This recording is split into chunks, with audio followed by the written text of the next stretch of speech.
Hotep, everybody. This is Michael Imhotep, founder of the African History Network and host of the African History Network show. It is Sunday, August 11th, 2024, and we are live. Now, everybody's going to tune in because I have a beautiful sister with me right now. You've seen her on Roland Martin Unfiltered. You watch on Sirius XM. We have the one and only Reecie Colbert here, host of the Reecie Colbert show on Sirius XM. How you doing today, Reecie? I'm good. How are you? Thank you for having me. It's nice to be with you outside of Roland Martin Unfiltered. Yeah. So I appreciate the invitation. Because Roland won't interrupt us. Yeah. So thanks for coming on today. Well, look, it's been a very busy day for both of us. We know since July 21st, it's been a whirlwind with Vice President Kamala Harris announcing she's running for president and President Joe Biden endorsing her. So I know you have been doing Reese's Receipts. I know you've been talking a lot about this on the Reecie Colbert show on Sirius XM and dealing with fact checking and attacking the disinformation surrounding her time as Attorney General of the state of California, as well as District Attorney in San Francisco. I've been doing that even going back to 2019, 2020 on the African History Network show as well, but you're deep into this. So I wanted to bring you on to discuss this today. Now, Reecie Colbert is a Sirius XM host. She's a best-selling author, advocate, and political strategist who empowers audiences through her unbossed and unfiltered approach.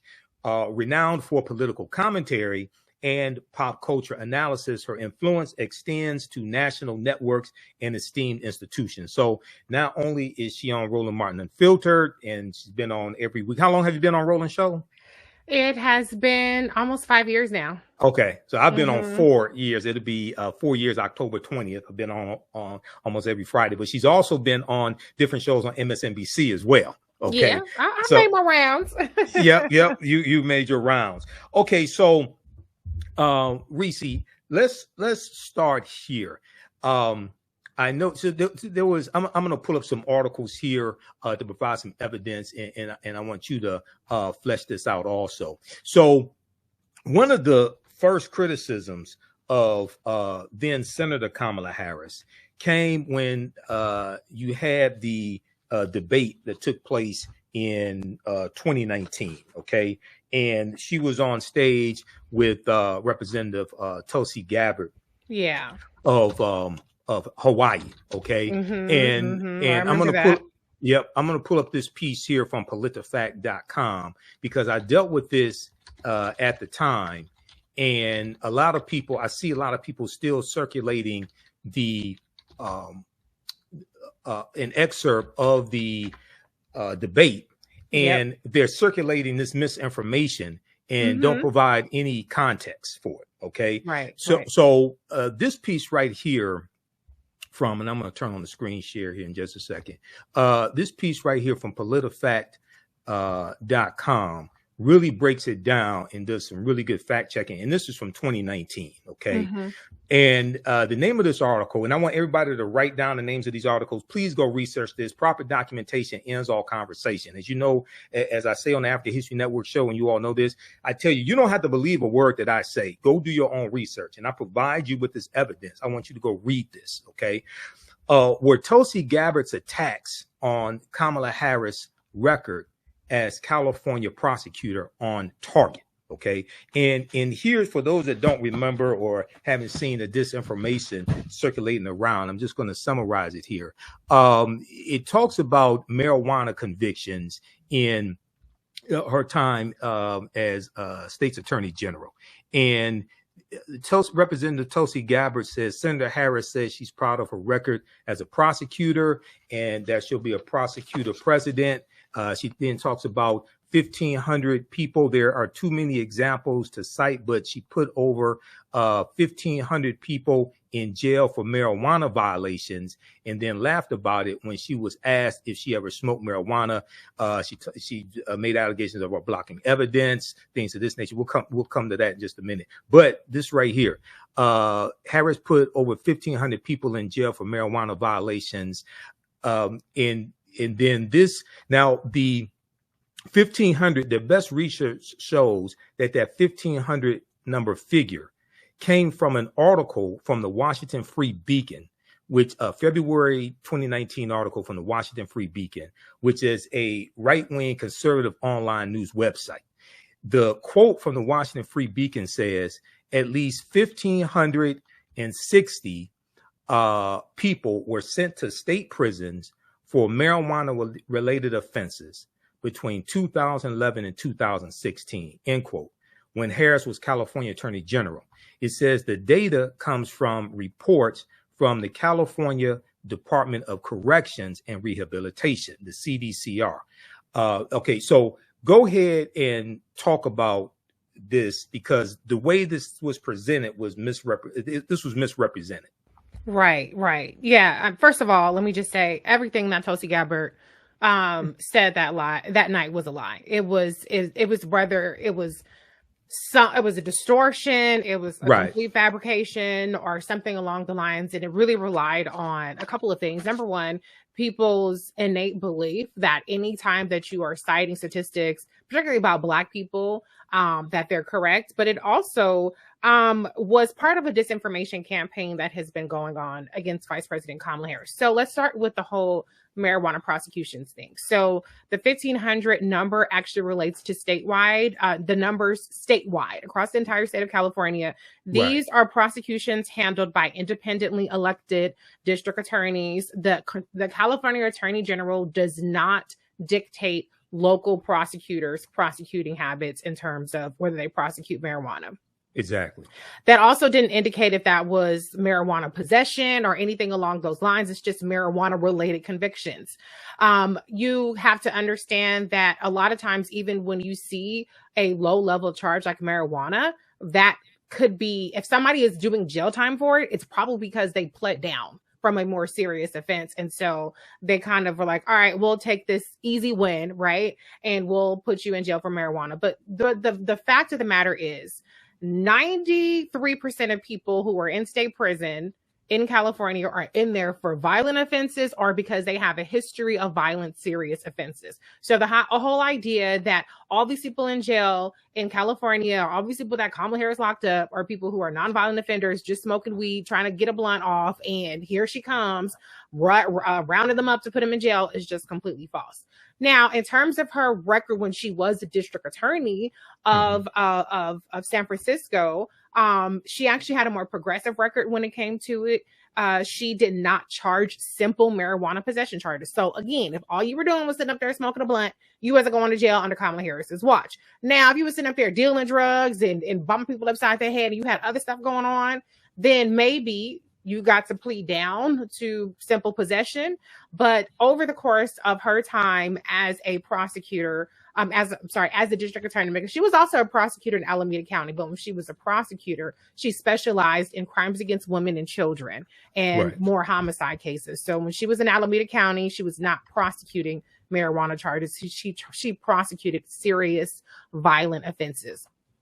But as a district attorney, she actually, over the course of her time, I believe the number is, let's say, under 100. Okay, I think it's actually 45, but I don't have 45. Yeah, 45. There you go. Right, 1,956 marijuana convictions. Only 45 resulted in jail time. Okay, so yeah, so 92. It's 92 right there. I knew it was. Now this is I'm gonna come to this. Okay, that's the attorney general. Okay, so yeah, when she was district attorney, it was like 45. But the reality is, like I said, she was more progressive when it came to marijuana charges. She didn't charge simple possession. She actually established this program called Back on Track, which was about getting people who, by the way, people were arrested for all kind of drugs back then. I mean, crack, you had heroin, you had all kind of stuff going on, meth, and so it was not just like the only drug enforcement was about marijuana, but there were people who were facing 2 decades of sentencing for crack, 2 grams of crack, or not 2 decades, but a decade. And she got those people out of jail into job training, into jobs, into, educational programs and things of that nature. And she reduced the recidivism rate to 10% for people who participated in her program. And so this notion that she was some sort of zealot when it came to marijuana is just not true.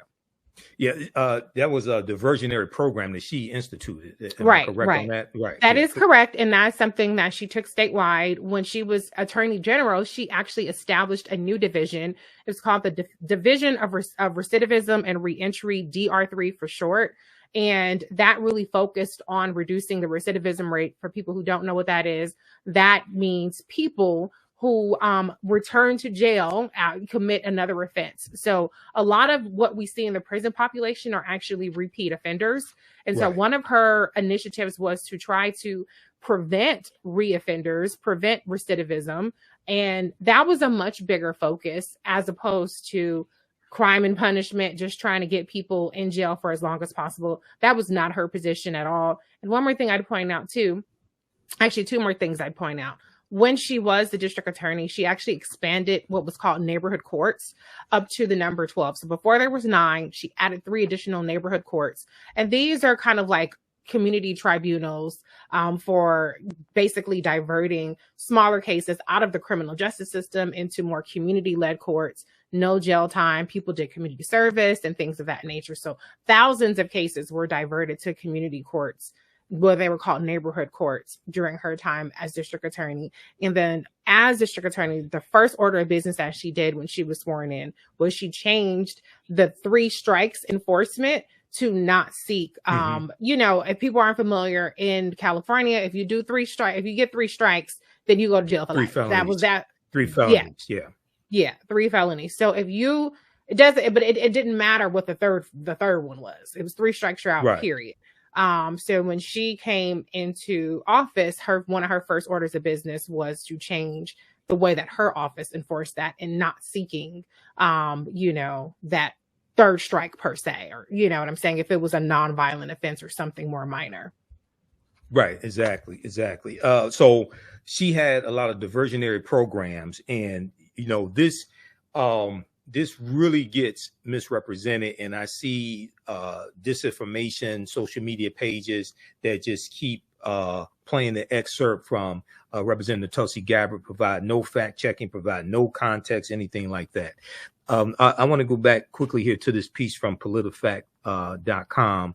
And if we look at this here, it goes on to say, the agency's data shows there were 1,883 admissions to state prison on marijuana offenses during the years Kamala Harris was Attorney General. There were another 92 admissions for crimes related to hashish, a drug made from cannabis resin.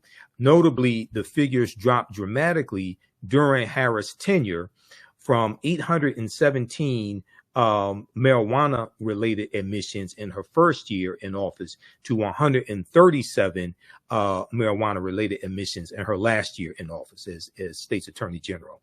For context, marijuana sales and possession remained illegal under state law during Harris' time as attorney general.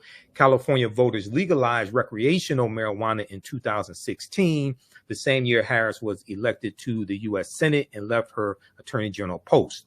Also, now this goes to your point, Reecie, and some things that I've been saying as well. Also, as attorney general, Kamala Harris would not have personally prosecuted marijuana cases.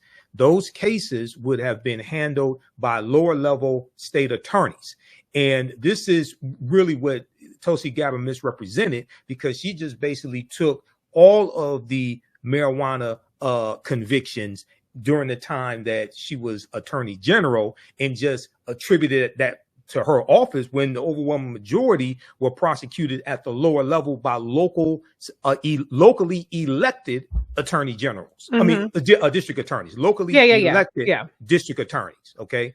Go ahead and add context, anything you want to add to that. No. I think we covered it. Okay. All right. Now, so people, once again, check out this article here from PolitiFact.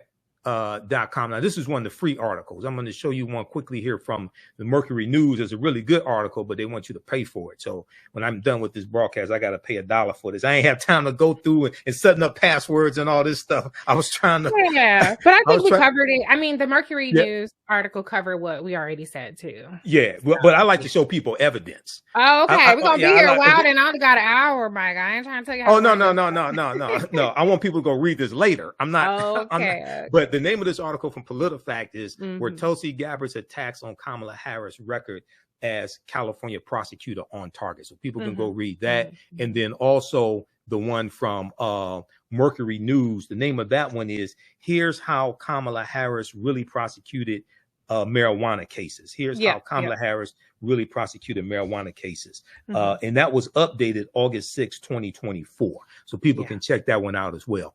Okay, now you talked about how did you put it?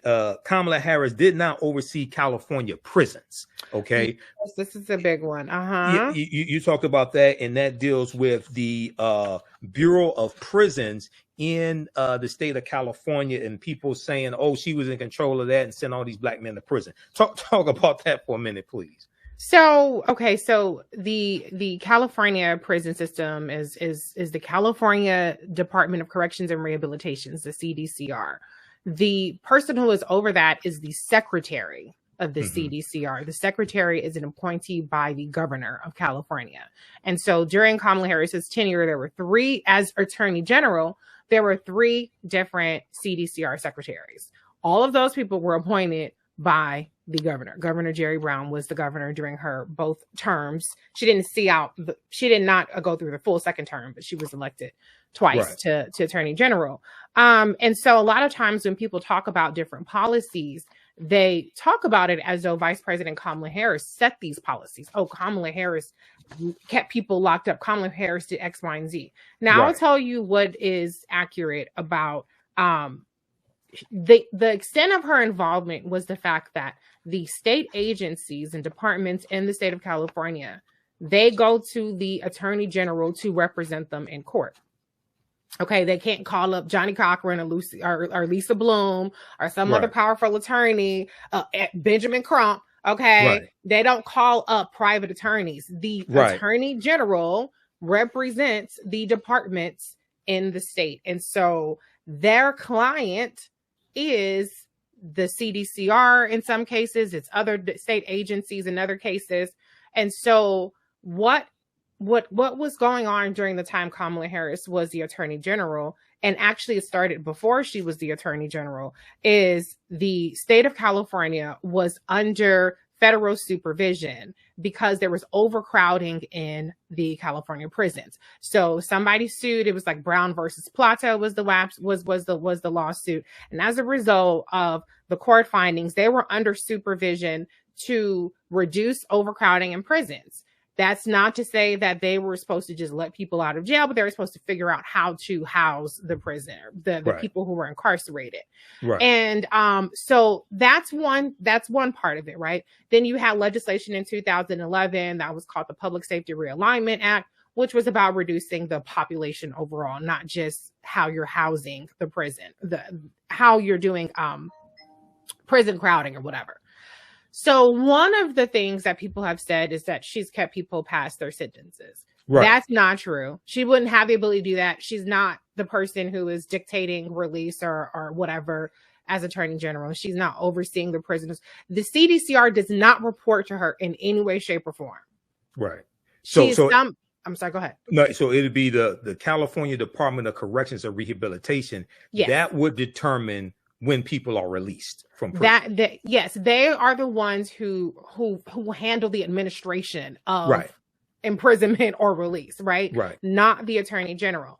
So a couple of things have come out of this, right? You might have heard, and I think actually Tulsi Gabbard tried to say something along these lines at that time as well, that Kamala Harris kept people locked up so that they can have firefighters. All right. So that is completely false. All right. That is completely false. Now, it's a little bit of a layered situation, right? So what happened was, again, so the CDCR is under federal supervision. One of the things that was put forth is there had been this program, a firefighters program. Now, the firefighters program is very dangerous work. And so they got paid basically slave wages. But one of the perks was they had the opportunity to get time knocked off of their sentence for participating in this program. Right. And so as a result of this federal supervision, the courts said, hey, you're already giving good time credits for people participating in this fire department, this firefighter force.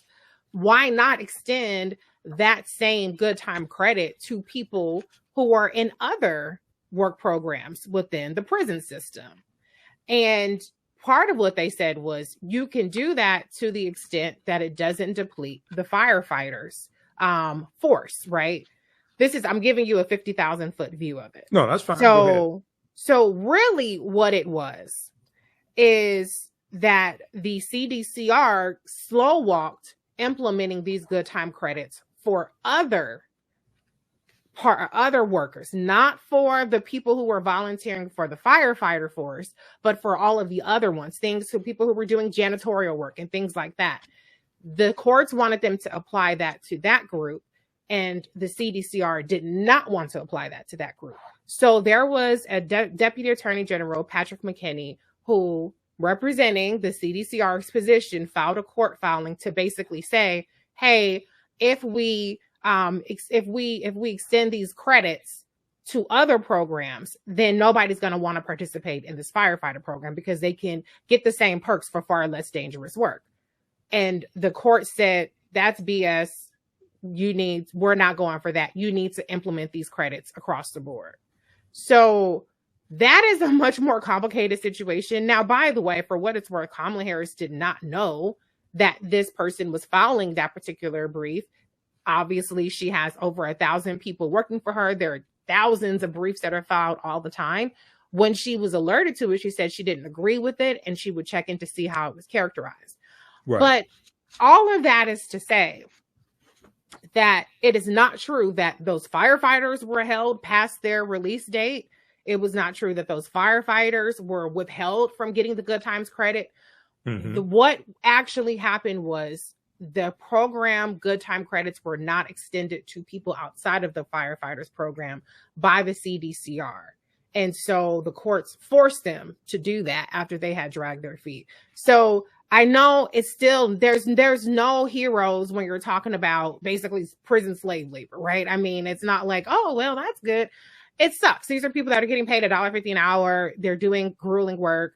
And, the best thing for them is that they get to get out of jail earlier.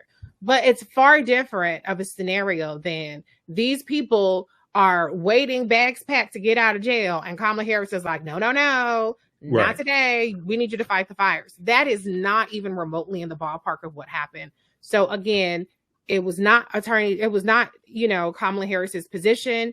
It was a filing by her Deputy Attorney General. Unbeknownst to her, the filing failed. And nobody was kept in prison past their sentences. It wouldn't have been the case that it was never a matter of keeping people in jail longer than their sentence. It was always a matter of who gets to get these good time credits. That's what was the issue at hand. But it's been mischaracterized because I just spent 10 minutes explaining that. And so people don't take 10 minutes to explain it, and people don't want to write to that level of nuance. So it just becomes this much bigger thing that sounds easier to describe in 20 seconds as opposed to 10 minutes. Right. I know this week she's releasing her economic policy, and CNBC has an article about that for people saying she doesn't have any policies. She doesn't have any policies. Well, you should go read Donald Trump's policies. Her not releasing policies is much better than Donald Trump's policies, is much better than Project 2025, which is 920 pages. And actually, when people read the article from politifact.com that I put up, she had 5,000 people that worked for her in her attorney general's office. Right. Yeah. So it's like no attorney general knows every single thing that's taking place in their office. And can I just add that? Go ahead. Sure. People don't understand this. The district attorney, the attorney general, these are executives. Okay. These are not employees. They are executives, the same way you have a CEO. She had thousands of employees. Her operating budget was several $100 million. And the Department of Justice, the California Department of Justice, handles a wide variety of things. Their focus is not solely on criminal law. They have civil law. She created the Bureau of Children's Justice when she was the Attorney General. During that time frame, people don't remember, and they don't put that context back to her time frame, but they were dealing with the homeowner mortgage crisis. So she was working on things like getting the Homeowner Bill of Rights passed, going after the banks. She got a $10 billion settlement for $10 or $20 billion. $20 billion. So, yeah, $20 billion. It's been so long. I like some of these numbers aren't. I know all of the stuff, but the some. I know you know it. Yeah. But what I'm saying is that now it's easy for people to nitpick these very small, niche, like obscure things and blow it up to be the biggest thing in the world. But I promise you, at the time, you would much rather have had your attorney general focusing on trying to keep people from getting foreclosed on and evicted from their homes, and trying to make sure that people are not preyed upon by bankers and mortgagers and things like that. And so there was a lot of stuff happening in the country and in the state in 2016 when she became, actually 2010, when she became the attorney general, and so on and so forth. So those were the kinds of things that she was focused on, not these little nit stories that, yeah, if you pull it out, it sounds bad, but that's not the only thing that she had to work on. Exactly. And then, from the 1,500 figure from Tulsi Gabbard, then people said it was 1,500 black men. Well, when you look at the breakdown of the numbers, it didn't separate it by race. So where do you get 1,500 black men convicted on marijuana possession? It's the white supremacy of it. Like I said, it's just people say, oh, she locked up all these black men and it's like, oh yeah, we believe that because y'all just think that black men are criminals. But to that point, I do want to say that, listen, Black people are disproportionately imprisoned everywhere, right? Our numbers of imprisonment are always higher than our population percentage. But if you're talking about what happened over the course of her tenure, the Black woman incarceration rate, or population, not rate, I don't want to say rates, but the Black woman incarcerated population dropped by 50%. The Black male incarcerated population dropped by 25%. And so you had fewer Black women and Black men in jail when she left than they were in prison than there were when she came into prison. And so this whole idea that she's out there rounding up Black people to go lock them up is just quantitatively false. Right. But at the same time, Donald Trump in Wisconsin about 3 months ago said that he would give police immunity against criminal prosecution for doing their jobs. He wants to give them basically 100% immunity. Okay. And then at the National Association for Black Journalists, for the interview that they did with Trump, Rachel Scott from ABC News asked him, it was the other sister who specifically asked him about the case of Sonia Massey. Okay. And he backpedaled from it because she said, how would your immunity from criminal prosecution work for a police officer in the case like this right here who killed Sonia Massey? Okay. He really didn't want to answer the question. Well, he kind of did, though. He kind of was like, I mean, if it was an accident, he still would have immunity. Like, he still kind of, he wasn't like, oh, no, that guy should definitely be in jail. He was like, oh, she had water and, well, maybe people are scared, which basically is what they've been using this entire time to get out of being prosecuted. Oh, I was scared. And, it doesn't matter if it was rational that you were scared. It only mattered that you were scared. So he kind of furthered that rationale, which has allowed cops to get away with killing Black people. Yeah, and the other thing, it's important for people to realize he nominated 2 attorney generals, Jeff Sessions and William Barr, who were against criminal justice reform. Oh, yeah. I want people to understand this. And William Barr said he did not think systemic racism in policing existed. Okay. So this is what you're going to get. You're going to get even worse if he becomes president again. Okay. Yeah. And to be clear, when somebody says that they don't think systemic racism exists in the criminal justice system, what they're saying is that they believe that Black people are inherently more criminal. And the disparities that we see are a result of our inherent criminality, not a result of the fact that enforcement is disproportionate, the fact that prosecution is disproportionate, and the fact that sentencing is disproportionate. All of that stuff doesn't exist. It's just that we're more criminal and we commit worse crimes. Yeah. Exactly. All right. I want to go to this this next one here. Kamala Harris fought to keep a bail system in place that impacts poor people in the worst kind of way. And this is also from the article. This came up during the debate back in 2019. And this dealt with, let's see. Okay, we talked about prison labor. Okay, this one right here. Let me flip over to the screen share. I want everybody to see this here. And then I'm just going to introduce this and then let you go ahead and flesh this out. Okay, so Harris fought to keep a bail system in place that impacts poor people in the worst kind of way. A March article by Business Insider detailed then San Francisco DA Kamala Harris pushed in 2004 to increase cash bail. Quote, shortly thereafter, San Francisco's Superior Court judges moved to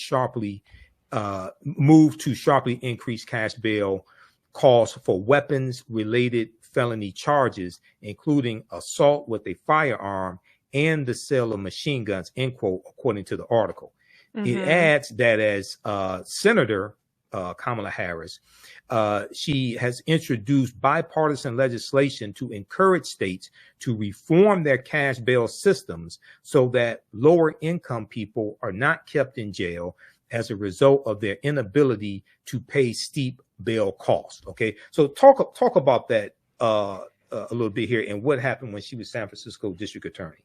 So this is where people completely remove nuance from the situation. She has always been about making bail more equitable. However, what she was pushing for was an increase in cash bail for exactly what they said, weapons-related felony charges. Right. So she did not want people who were arrested for committing crimes with firearms to be able to get out of jail for cheaper. I don't think that's an unreasonable position to take. You know, a lot of people forget what kind of environment in terms of crime it was back in that time frame. To this day, I mean, if you go to San Francisco right now, they have people who they walk into the 7-Eleven, they come out, their windows is busted. You know what I'm saying? So at the end of the day, I think that she was being strategic and saying everybody should not be paying an arm and a leg. You shouldn't be like a Sandra Bland who gets pulled over. Now, I'm not saying that was her context at the time, because obviously Sandra Bland happened much later. But to give an example, you shouldn't be in jail because you can't make cash bail over stealing a cigarette or for failing to signal. But if you are knocking people upside the head and you mugging people and you are robbing people with a gun, then maybe you need to be in doggone jail, you know, or you shouldn't be able to just get out of jail as easily as a person who has a parking ticket. So there was that, right? And I think part of it is, I'll be honest, you know, she had to balance, how do you really tackle the root cause of crime? How do you really take out some of the ways that the justice system is harsher on Black people, while also recognizing that people do want to see violent criminals off the streets. People don't want to be victims of these crimes either. They want something done. So there was a balancing act that had to be done. Now, if you're a purist and you say no cash bail should ever be increased for any reason for any time, okay, then that's fine. I understand if you don't agree with that. But in most pragmatic situations, there's a balancing act that has to happen. And so I think if she's going to balance the scales between people who are committing nonviolent offenses and getting more support around lowering cash bail or eliminating cash bail for them, and then the people who are out there with guns pulling them on people had to go to jail a little bit longer, I don't have a problem with that trade-off. Right. But the other thing that's important for people to understand, and I think people understand it better now, the role of a prosecutor, because you have a criminal running for president, Donald Trump. You have a convicted felon running for president who incited an insurrection on January 6th. And it was the FBI who investigated those domestic terrorists, and it was the Department of Justice who prosecuted those domestic terrorists. And it's about 1,000 people who've been convicted or they have pled to or pled guilty. So this time around, people really see the need for prosecutors. And because back in 2019, you were dealing more with this was before George Floyd, but 2020, 2019, when she was running for president, that was before George Floyd, because George Floyd was killed May 25th, 2020. Okay, so this debate took place in 2019. So people were saying things like Kamala the cop, things like that. But the other thing that people miss is that when Black people are victims of crimes, victims of violent crimes, rape, murder, things like this, you're saying you don't want a prosecutor to get justice for the victims? The prosecutors go prosecute the guilty party. How do you get justice for the victims? Okay, outside of civil court. No, you have to, when Black people get killed, you don't want somebody to go to prison. That's the prosecutor's job.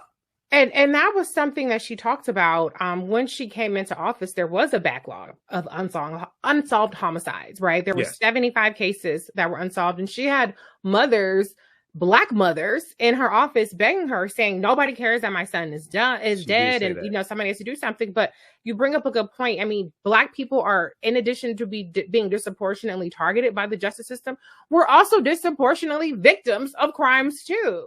And so what she did as district attorney, in particular, she did a lot around victim services. She did a lot around, for instance, helping families whose family members were victims of violent crime, but for whatever reasons, they could not get the state assistance. And so in San Francisco, she established, getting assistance for those families. She created programs around trauma services for children, around helping people get their homes cleaned up after, violent crimes or whatever kind of crimes have been committed. And so she did so much around legal advocacy for victims. She did a lot around neighborhood legal fairs for people who were having issues. Everything that the district attorney does, everything the attorney general does, is not all about crime. It's about the law, right? Law enforcement. And so she did a lot of work that does not get talked about at all in terms of helping the victims. And one thing I neglected to mention earlier but she was around, she helped spearhead the San Francisco Reentry Council. That was one of her initiatives as district attorney, and that was collaborating with other agencies. And that's partly credited for why the incarceration rates in San Francisco went down.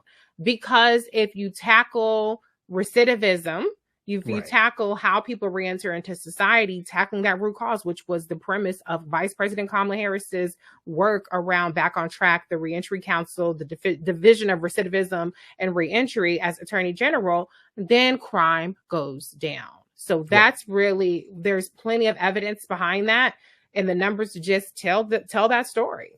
Exactly. And let me say this also. She also co-wrote the George Floyd Justice and Policing Act that no Republicans in the House voted for. That bill passed 220 to 212 in the House of Representatives. No Republicans in the House voted for it. And it was the Black Republican, Senator Tim Scott from South Carolina. He was the one who blocked it in the Senate.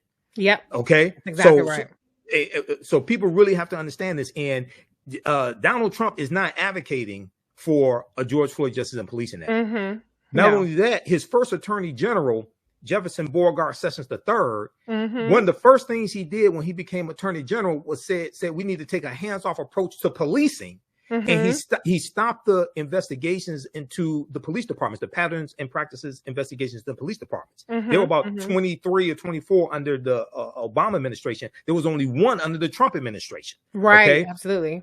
And that was something that she did too when she was attorney general. She actually opened up to pattern and practices civil rights investigations into two counties. There was Kern County and the other one, it's not jumping out at me right now, but these were counties that definitely had some issues with it. And so there's all of these receipts from And when you contrast the two records, it's not just a contrast in their rhetoric, there's actual contrast in what the work is that they've done. So when I've heard people say, well, where did she stand on George Floyd Justice and Policing Act? What do you mean where she stood on it? He wrote the doggone thing. Okay. They don't read. They don't read. Don't.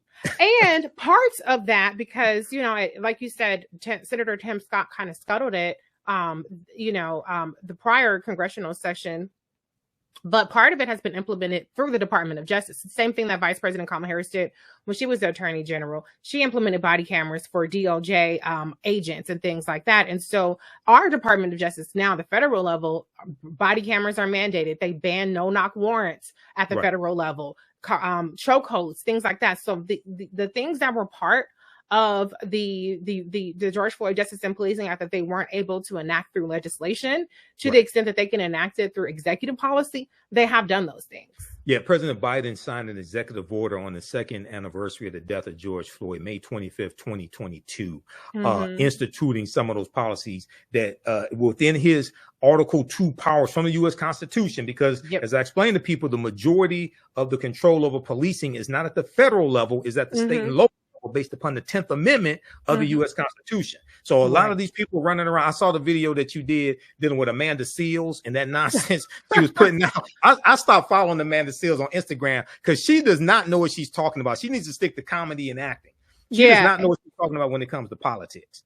Go ahead if you want. My thing is, I think everybody's entitled to their opinion, but I think that where I question you is when you say that you have these priorities, you have these things that you actually care about, but you're not paying attention to the work being done behind that. Then that's where I'm like, ooh, do you really care? Because if you care, you would be paying attention. If you paid attention, then you would see all the evidence right in front of you. And so I think that I constantly find, particularly when it comes to Vice President Kamala Harris, that every time I listen to people, okay, check. They're rattling things off that are important. And I'm like, check. Right. But when I say that, it's like, oh, okay, now what? Now what do I say? Then it comes out, I just don't like it. Okay, well, we could just get all this other part. But if you look at the actual issues, she checks so many of them, and she doesn't check them for the sake of checking them. She checks them in the sense of the work has been done over the course of her 20 years of being an elected official. Right. And, you know, we can have our own opinions, but we can't have our own facts. And I see a lot of people just making stuff up and not even understanding how law works. Yeah. That's the other thing. Okay. Yeah. And that brings me to, I'm going to go to this next topic here. So did you finish the PolitiFact article? Cause there was one thing I wanted to address in there is the whole Kevin Cooper thing. Oh yeah, that's fine. You go ahead and address that. Okay. I got that up here also. I wasn't sure if we had enough time to deal with that. Yeah. So that, this right here, I have it up on the screen. Because I know you got to get to the Black women's call and I got to get the Roland's call. Harris blocked evidence that would have freed an innocent man from death row until the courts forced her to do so. Now, this was an allegation that Representative Tulsi Gabbard of Hawaii made at the 2019 presidential debate. Go ahead and deal with that. This one burns me up inside for so many reasons. First of all, it is absolutely untrue. It is flat out unequivocally untrue. All right. So let me break this down a couple of ways, right? Number one, the case of Kevin Cooper was one in which he was on death row. He had actually exhausted all of his appeals before Kamala Harris was ever Attorney General. So the Attorney General's office is involved with appeals courts. As it says right here, he was convicted in 1983. All right. So before she became Attorney General, he had exhausted all of his appeals. He was granted a stay of execution by then Governor Schwarzenegger. Now, mind you, the Attorney General at the time while all this stuff was going on was Jerry Brown, who then became the governor. So Kamala Harris's office had zero involvement. This isn't one of those cases where I'm like, well, the Attorney General is supposed to defend the state in terms of these appeals. It ain't even that. She literally had zero involvement because the Attorney General does not have any involvement in clemency cases. Now, if the governor requests, oh, can you do this or can you do that? That's different. But the Attorney General does not lead the governor on clemency issues. So I think her team messed up in responding to this, because Nicholas Kristof did an article and he blamed her, which is absurd. Because if I've done the research on this, there is no contemporaneous reporting around Kevin Cooper's case that ever mentioned Kamala Harris. The first time her name even came up was in the context of Nicholas Kristof's article. It says right there, where he somehow attached her to the Kevin Cooper case, and her team, I think, did her a disservice by allowing her to say that she feels awful about it, she didn't know about it, as opposed to saying, this ain't got nothing to do with me. He had already exhausted all of his appeals. Now, it was actually Xavier Becerra, who was the next attorney general, and somebody running against him was trying to hold this against him as well. He said, hold up. This is a matter for the governor. This is a clemency matter. I ain't got nothing to do with that. So I was like, oh, so that's actually the correct answer, that this is the clemency issue for the governor. So what ended up happening was he was eventually granted additional DNA testing. Now, he had already had 2 DNA testings, right? That did not exonerate him. So Gavin Newsom ordered additional testing, right? Now, fast forward to 2023. So this was, all this stuff was stated in 2020, in 2019. All this stuff was coming out in 2019. All these people were putting it forth that he was wrongfully convicted, that there was evidence to exonerate him. All they had to do was order the testing, and Vice President Kamala Harris went back in time. Now all of a sudden is culpable for him not getting this testing. That does it not say Gavin Newsom ordered? It didn't say Xavier Becerra, who was the AG at the time. It said Gavin Newsom ordered the additional testing. In 2023, the results of that testing came back. And the testing results showed, quote unquote, overwhelming evidence of guilt. It did not exonerate him. It showed overwhelming physical blood evidence linking him to the crime. Now, if you still want to believe he's innocent, that's fine. But the evidence that she was supposedly withholding that exonerated him actually further incriminated him. She was not withholding it, and he's still in jail. So I've seen now videos say that he was exonerated and he was let out of jail and he stayed in jail longer because of her. He's literally still in jail right now. He was literally incriminated more by the DNA test. And that's why you ain't here. Have you heard Kim Kardashian talking about Kevin Cooper since 2023? No.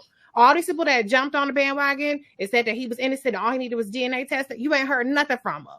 So the idea that she kept this man in prison when she had nothing to do with his appeals, she had nothing to do with clemency, and the evidence that they said would exonerate him, incriminated him more, is absolutely bananas.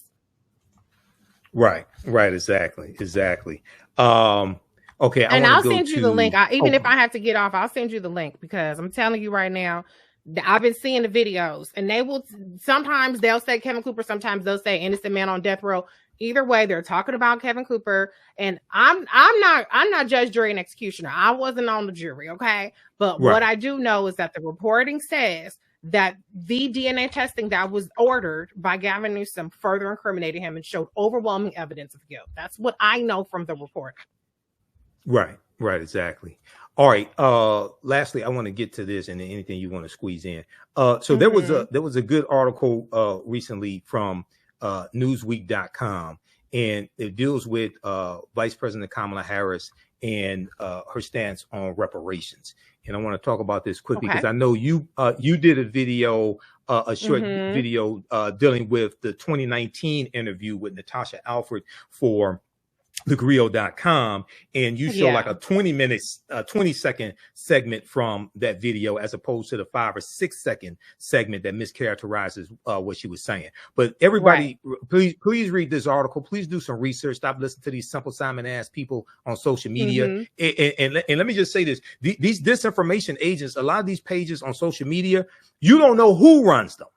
Okay, a lot of, and when you have these disinformation agent pages and you don't know who runs it, I run it. You see me all the time. This is my page. I own this. Okay, you got pages out here where you got people from other countries running the page, Absolutely. On Facebook, go to it's called Page Transparency, and it tells you the countries that the people and the moderators live in that run the pages. When you got a page that just puts out stuff about Democrat, they did this, they did that, and they don't have nothing about what Trump did, they don't have nothing about the skullduggery of Republicans, that's some disinformation right there.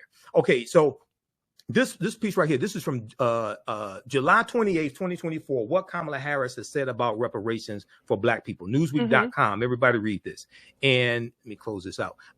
So it talks about her advocating for policy, saying that I think there has to be some form of, I'm going to zoom in on this here. I think there has to be some form of reparations, and we could discuss what that is. But look, we're looking at more than 200 years of slavery. She said, we're looking at almost 100 years of Jim Crow. We're looking at legalized segregation, and in fact, segregation on so many levels that exist today based on race, and there has not been any kind of intervention done understanding the harm and the damage that occurred to correct the course. And so we are seeing the effects of all those years play out still today, end quote. So go ahead and flesh this out, and you could talk some about what you dealt with when you spoke with, you were interviewed by Natasha Alfred from thegrill.com. Yeah, I mean, to your point about disinformation, one of the most insidious things about disinformation is that it really preys on people's short attention span and intellectual, the lack of intellectual curiosity and lack of critical thinking. Because when somebody puts something in front of you that is 3 seconds long and it's meant to, and it's inflammatory, and I sent you in the private chat the link to the Kevin Cooper story, by the way. So you know, it usually is stripping the context of the situation to make it look more inflammatory. So there was a question that Natasha Alford was asking her about reparations, Black agenda, or whatever. Right. And what she said was, so am I going to say that I'm only going to do something for Black people? No.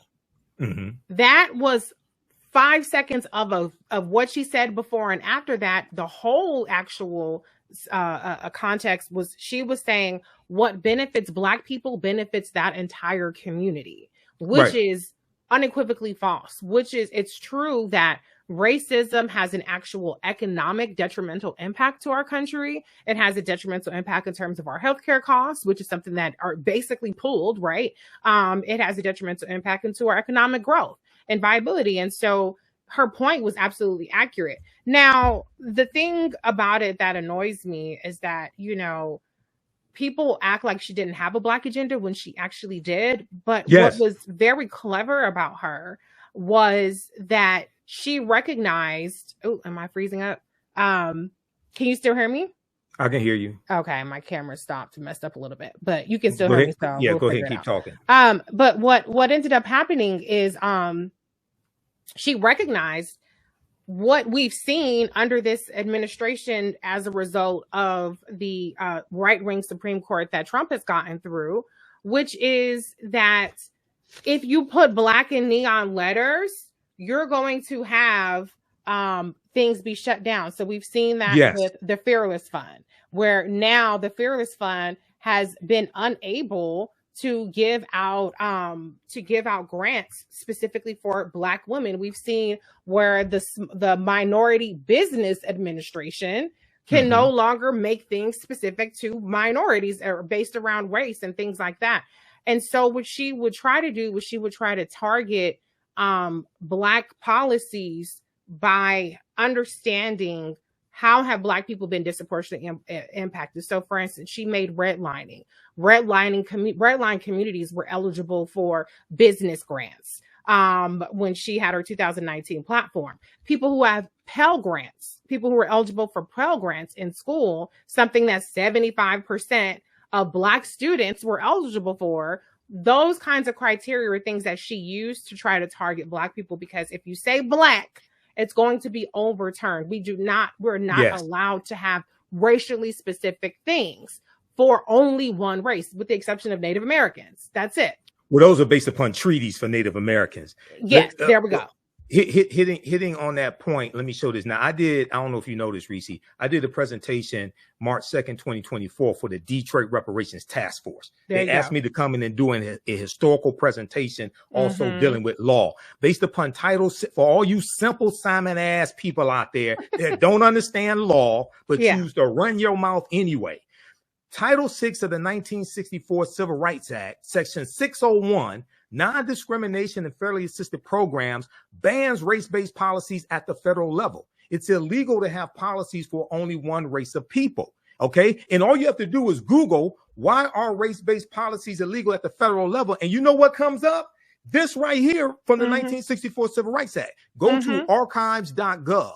That's the official website of the U.S. National Archives. Read the 1964 Civil Rights Act. So you got all these people out here saying we want policies specifically for African Americans. I've been on a committee to write an executive order here for the city of Detroit. That's illegal. Yep. And you got people out here putting out stupid ass black agendas, and none of this stuff is going to be implemented because they don't even understand law. And what I told the Detroit Reparations Task Force is for the city level and the federal level, do not put the term reparations on anything you actually want to get passed, especially if the majority of the people who have to vote for it are white, because it's going to be heavily attacked by conservatives. It's going to be attacked by Republicans. If they struck down affirmative action in college admissions, you think they're not going to attack reparations?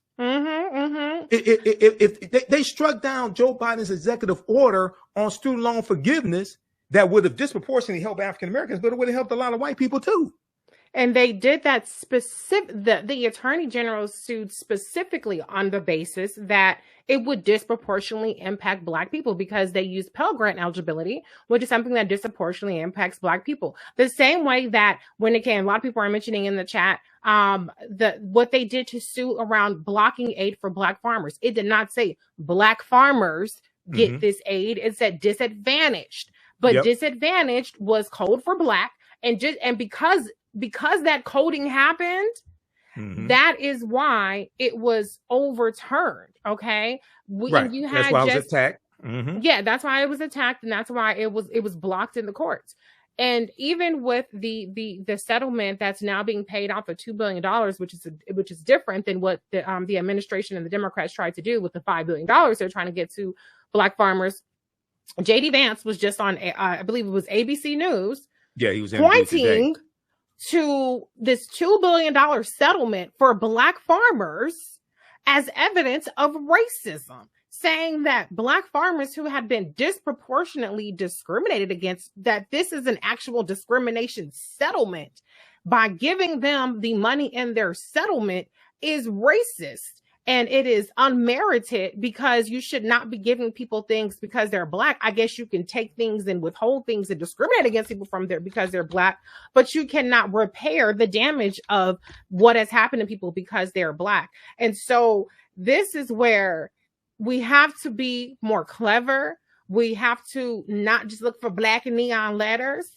But the last thing I'll say about it is I did not see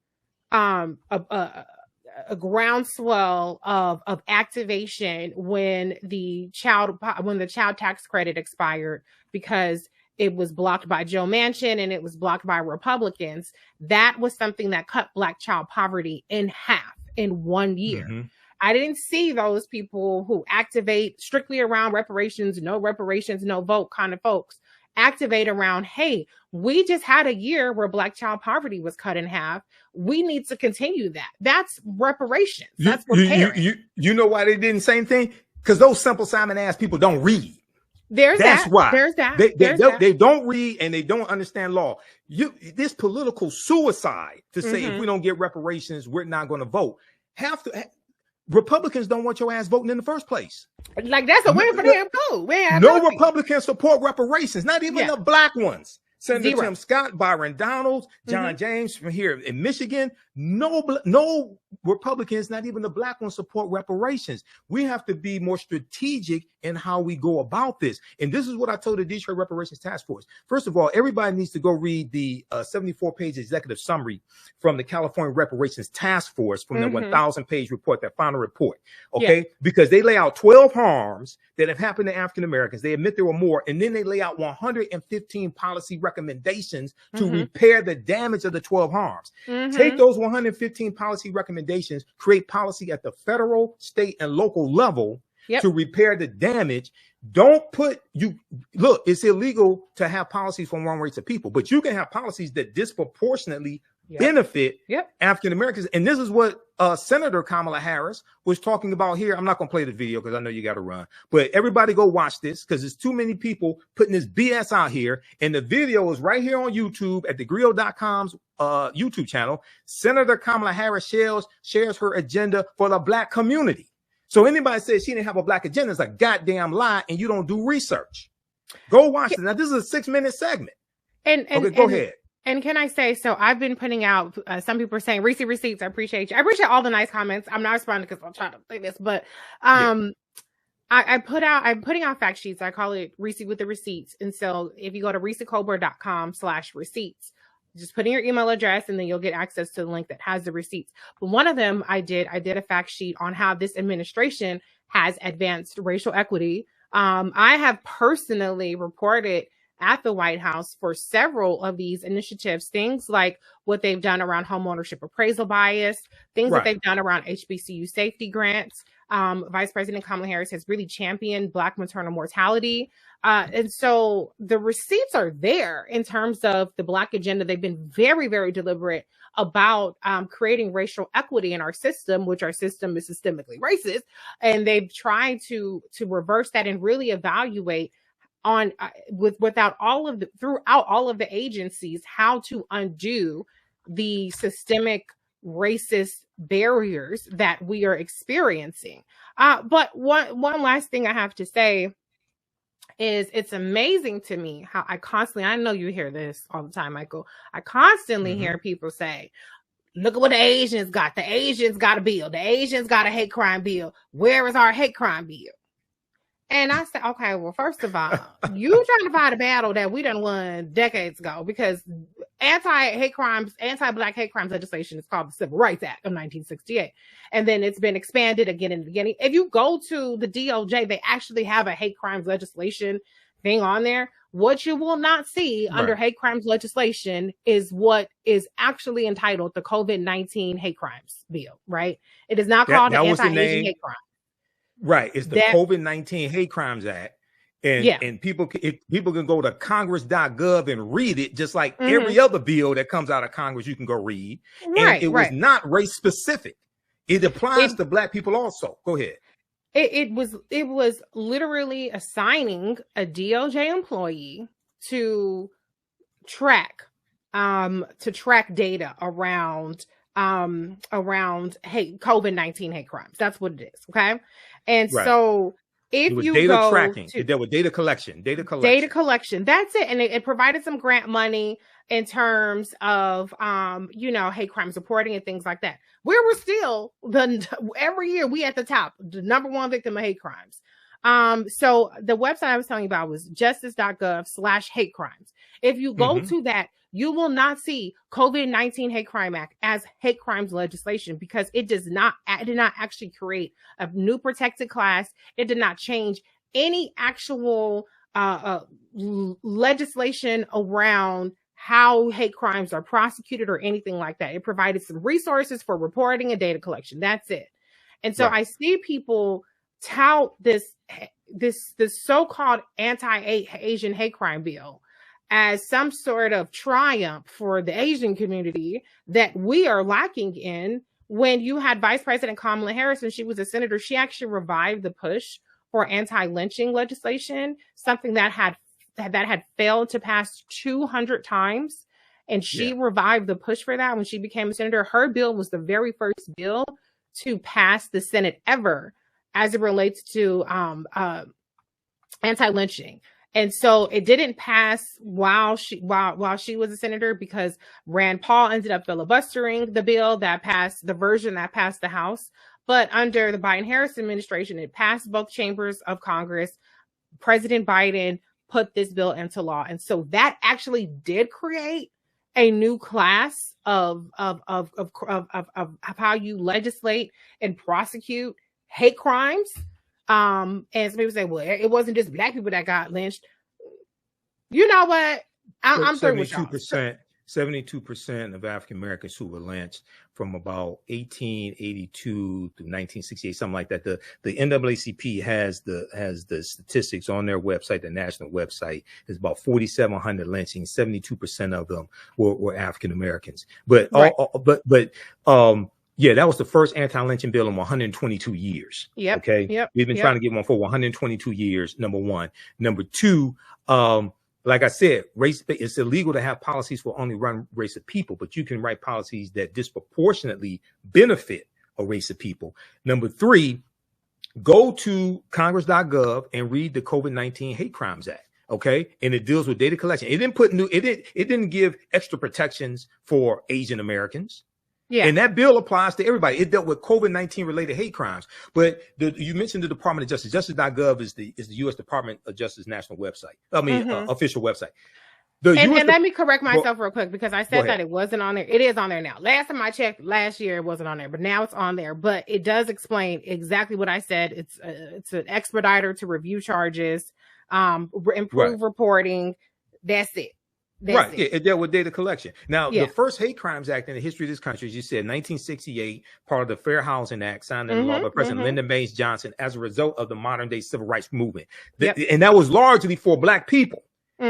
Nobody talks about that. Now, we talk about it. We talked about it on Roland Martin Unfiltered. But the U.S. Department of Justice was created in 1870 during Reconstruction by Congress. And it was largely put in place to protect the new rights for African Americans. Read this article. I deal with this in my classes. Everybody read this article from SmithsonianMag.com. Created 150 years ago, the Justice Department's first mission was to protect Black rights. Okay. And that gives you an education. And then lastly, and I'm going to let you wrap up and let people know how they can get in contact with you and your social media, all of that. I showed this article here from thegrio.com. Now, you talked about equity, the equity initiative. That came from Executive Order 13985 that President Biden signed on his first day in office. Okay, there were 10 executive orders that he signed on his first day in office. One of them was Executive Order 13985, and it dealt with putting in analyzing racism throughout the federal government. And they ended up, the Biden-Harris administration unveiled Thursday a massive government-wide action plan to advance racial equity across 90 federal agencies with more than 300 strategies and commitments laid out by government leaders. People read this article from thegrio.com. Biden-Harris administration unveils government-wide action plans on racial equity. Now, this is from April 14th, 2022. Very few people talk about this. Go ahead, Reecie. No, it's true. It's true. So I think what this election is about so much, right? And I just want us to have fact-based conversations. I've heard people say, y'all telling me to trust this. I'm not telling you to trust nobody. I'm not telling you to like nobody. Kamala Harris is married. She ain't on the market. So she's not going to be your prom date. She's not going to be the bachelorette giving out roses. Okay. Right. This ain't about your feelings. This is about facts. It's about policy. It's about the trajectory of this country. And it's about contrast, because be clear, there is a two, you have one or the other. You could go third party, they ain't gonna win. But in terms of, it's going to be either Kamala Harris's vision that's going to be enacted. And for people who say, well, what's her policy? She's releasing it this week, but she's also been the president for the vice president for the past 3 years. So if you want to know the policy, just look at what they've been doing already. Hello. But the reality is it's going to be Kamala Harris's vision and what she can enact based on whether we give her a Democratic majority in the Senate, a Democratic majority in the House, whether more Democrats become governors and in one of these, some of these 23 Republican trifectas throughout the country that are screwing people over, what gets enacted is really more so on us than it is on her. But it's either going to be her vision or it's going to be Donald Trump / Project 2025's vision. So you determine what you want. The receipts, luckily for us, this is not a theoretical conversation about I don't know what they say this, but we don't know what's going to happen. We literally know what Vice President Kamala Harris has done, has championed for the past 20 years. And we literally know what Donald Trump has done when he was the president. And he's telling us what he will do. You mentioned it earlier, immunity for cops. He's talking about, furthering his attack on reproductive rights. There are so many things that they're going to do that are that's detrimental to our community. You may not get everything. Yep. There you go. Firing 50,000 federal employees, and African Americans make up 18.4% of federal employees. Yep. Okay. And replacing them with Trump loyalists. Go ahead. So there's a very much a huge dichotomy in what we're facing. You be the judge, but all I ask is that if you're going to come with a critique, have it be fact-based. And when you're corrected on the facts, be open to the correction.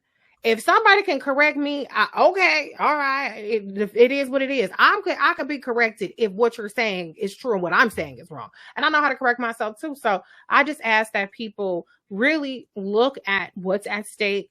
You're not picking a prom date. You're not picking a mate. You are picking a person that is going to appoint, I believe it's 4,000 government appointees. I could be wrong, but I'm pretty sure it's 4,000.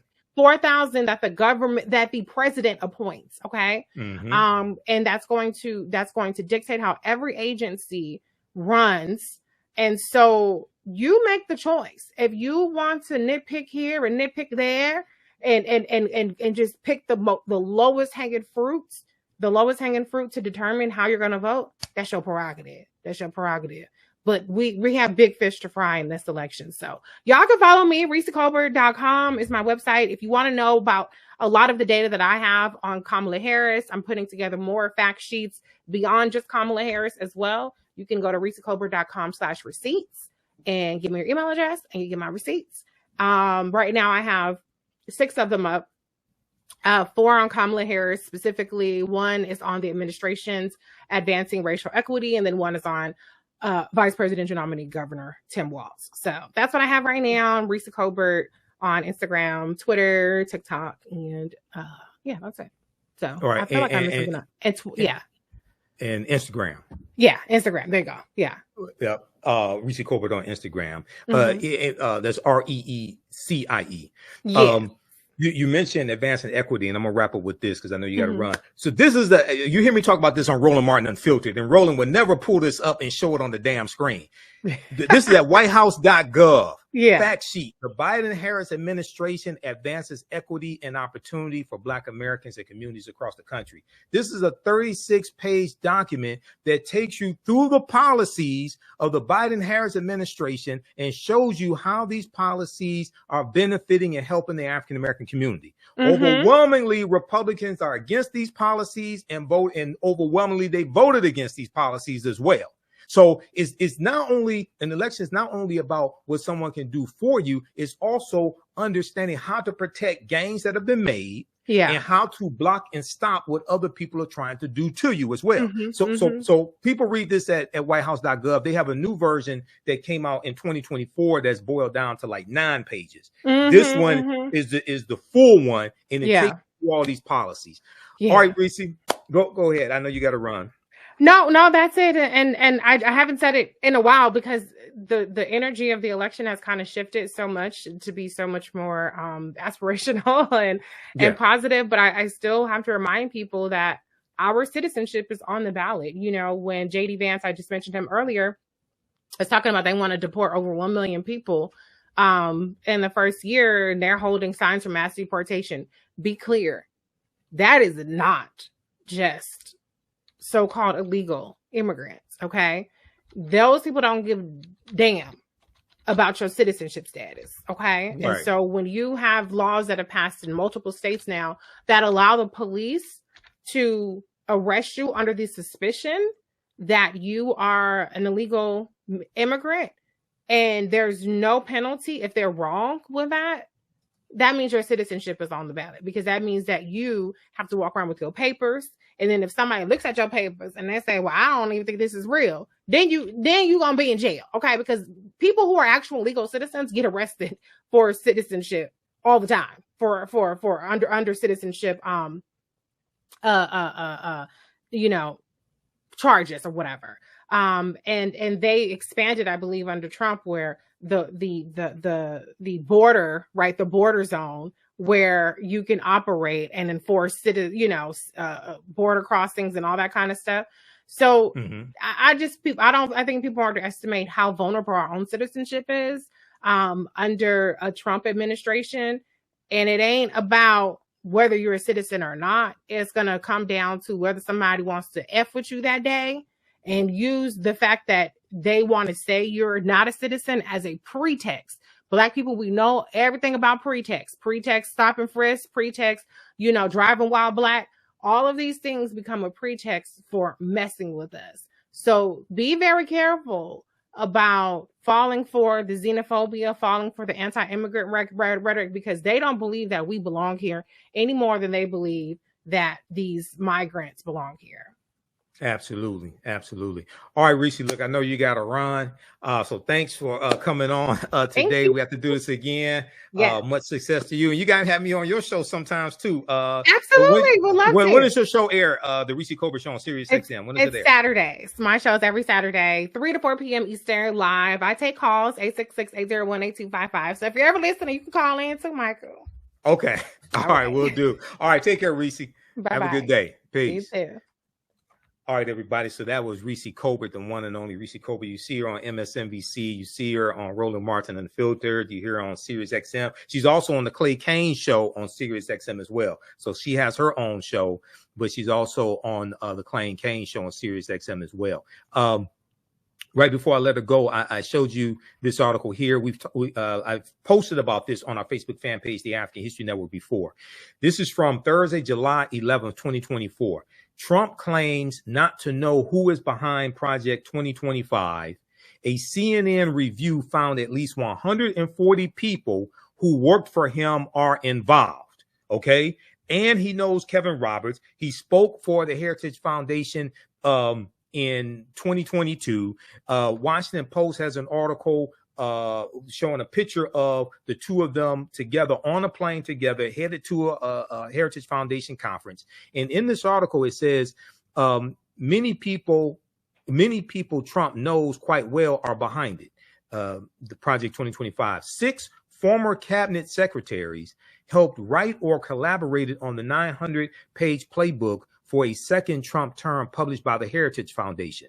4 individuals Trump nominated as ambassadors were also involved, along with several enforcers of his controversial immigration crackdown, and about 20 pages are credited to his first deputy chief of staff.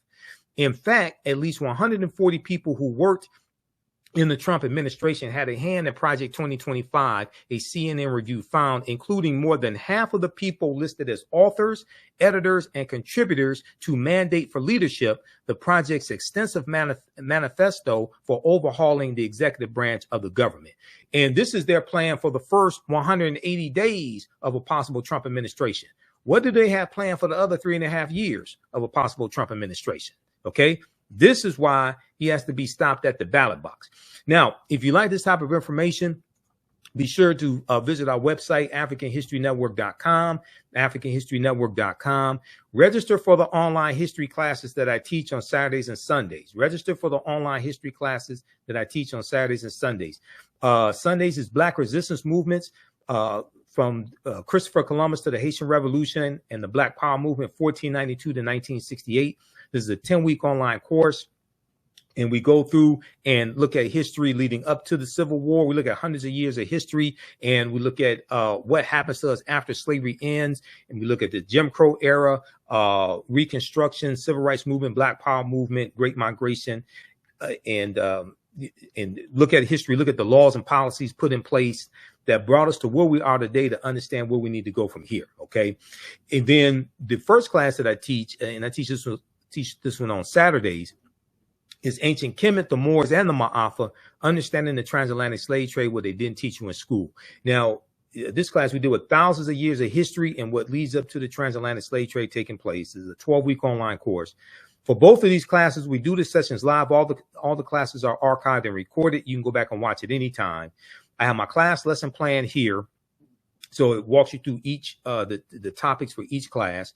You can each class session. You can download the class lesson plan here also. Okay. So the classes are on sale right now, $80, regularly $130. We have a bundle pack where you get both courses for $120. As soon as you register, you can start watching the content now. Okay. As soon as you register, you can start watching the content now. You don't have to be present in class. You can just watch it at your own pace. And even after the course is over with, you can go back and you'll still have full access. You can watch it anytime. The content is PG-13, so you can use this with your children. It's not, I don't do a lot of cursing or anything like that. It's not overly vulgar. It's very visual. There are 80 to 100 articles that we go through and look at. There are over 200 slides in my class. There are 15 book references as well. And usually I show you the books on the screen, the book references on the screen. Also, I show you excerpts of interviews I've done with some of our scholars like Professor James Small, Professor Kaba Hiawatha Kamene, Anthony Browder, Tony Browder, Renoku Rashidi, and others. Okay. So I've been teaching this class on and off since 2017, Ancient Kemet, the Moors, and the Ma'afa, understanding the transatlantic slave trade. I developed both of these classes. I'm a historian. I've been studying 34 years. So you're never going to look at history the same way. Your understanding of politics is directly related to your understanding of history. So this information is going to totally blow you away. You can support us also through, so registering for the classes, that supports us, that helps us to financially support us, to help us keep doing the research, stay on the air, keep broadcasting, pay the bills, etc. You can also support us through Cash App and PayPal, because all this stuff does not happen for free. You can support us through Cash App or PayPal, $, the AHN show through Cash App, $, the AHN show through Cash App. And that's our official Cash App account. Now, these are some fake African History Network Cash App accounts. I've identified 5 of them out here. They've been stealing money from us. I'm still trying to get them shut down. When you click on this link here, it takes you to our QR code for the African History Network as well for Cash App. Okay. And then here's our PayPal link right above that.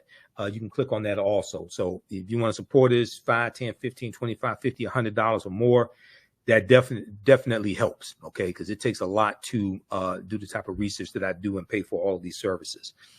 Listen to the African History Network show Sundays, 9 p.m. to 11 p.m. Eastern Standard Time, normally 9 p.m. to 11 p.m. Eastern Standard Time. We did it today earlier. We'll do a rebroadcast at 9 p.m. today.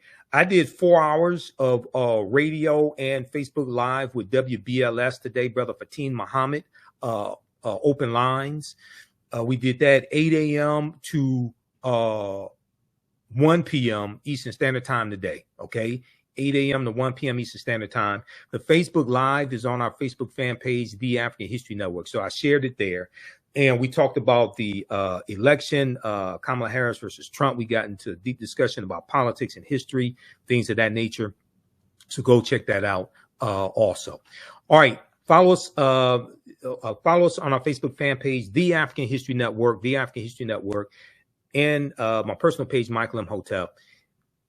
You can like our posts, share them, post your comments as well as on our videos, and subscribe to my YouTube channel, Michael Imhotep, IMHOTEP, on YouTube. Okay. And subscribe there, like our posts, comment as well.